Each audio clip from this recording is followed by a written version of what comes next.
Justice Clarence Thomas is a very interesting man.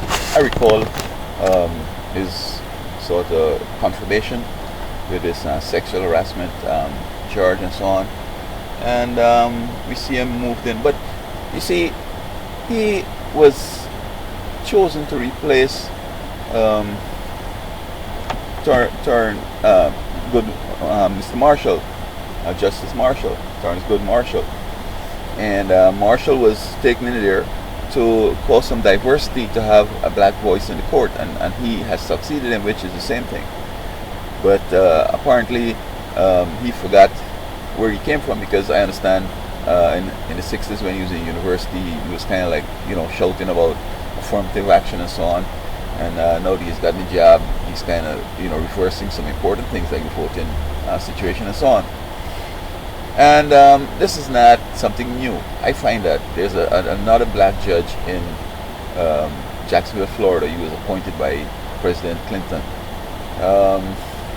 Whenever they get in that position to start hanging out with these white people and they're accepted and so forth, they start thinking in terms of, oh, look why I'm not, to take it personal in that they having all this access, they're accepted, everything is good with them and the whites, they have opportunities, and they just figure like this is how it is in the real world, and that black people are crying too much because it's not like that.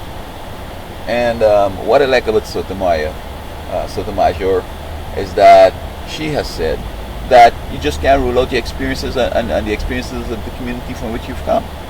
Now, of course, you're not going to see a black person shoot up somebody, you have all the evidence he did it, and then still vote not to, make a decision that is contrary to the evidence. But in weighing the penalty, you look at these various things. Maybe to frustrate this guy, to give him all kind of pressure, they put it to the point where he had to do this thing. So instead of probably executing him or giving him life in prison, hopefully maybe you give him maybe 15 years or something like that. That is what I think it's about. And I if I were to vote, or anybody was to ask my opinion who should be between Justice Thomas and Sotomayor, I'll choose Sotomayor because she has not forgotten her roots and she's dedicated that she's going to give it some weight, and I think that's what's important. So with him voting to reverse this long-standing position there in those states that were discriminating against minorities and so on, especially blacks, to reverse that, it's a tragedy, and it wasn't hurting anybody. It's just ensuring that it's not a perfect world, and we can ensure that things go right. I mean, it wasn't no big thing that costing them no money or anything like that. And so I hope that Mr. Thomas, Justice Thomas, is happy. I hope that and again, happiness and all that stuff. I mean, he's finding a new way to create a new future, a new past, a new present, and so he might be really happy. But if I were to get a job, I'll always keep in mind. I mean, look me for example, and I always got to throw me into the discussion.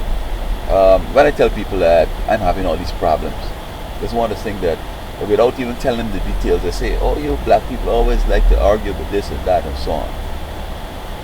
But when you show them that I've been to school, I survived school, I graduated, but now to get a job, and all these problems they're bringing on and so forth and so on.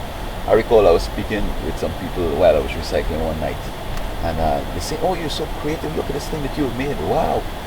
And I thought they'd like me and they'd like to hear about other things I've done. Well, I told them, about my understanding of the global warming and what I propose to solve the problem, and some folks are using the thing now, and I run out of tongue, maybe even with guns and so forth, both in America and in Canada, they're using it now, and immediately the face change and they say, okay, we got to go, So, it's not that you're not going to do your best, but these are factors out there. Look for example, Edward Snowden. You think I could have gotten, or any black person would have gotten that position with his no education and nothing, maybe can't even type, okay? But he had intended to get in there to expose what's going on in the NSA, and so he got in. Now, would a black person have gotten in there? Not likely. Would he have done the same thing? I don't think so. And so it's unfortunate that Clarence Thomas has he changed, or is, very deep down inside he felt like he's, I don't know, but it's remarkable to know that a person who has been given benefits of the affirmative action is going to be voting against it.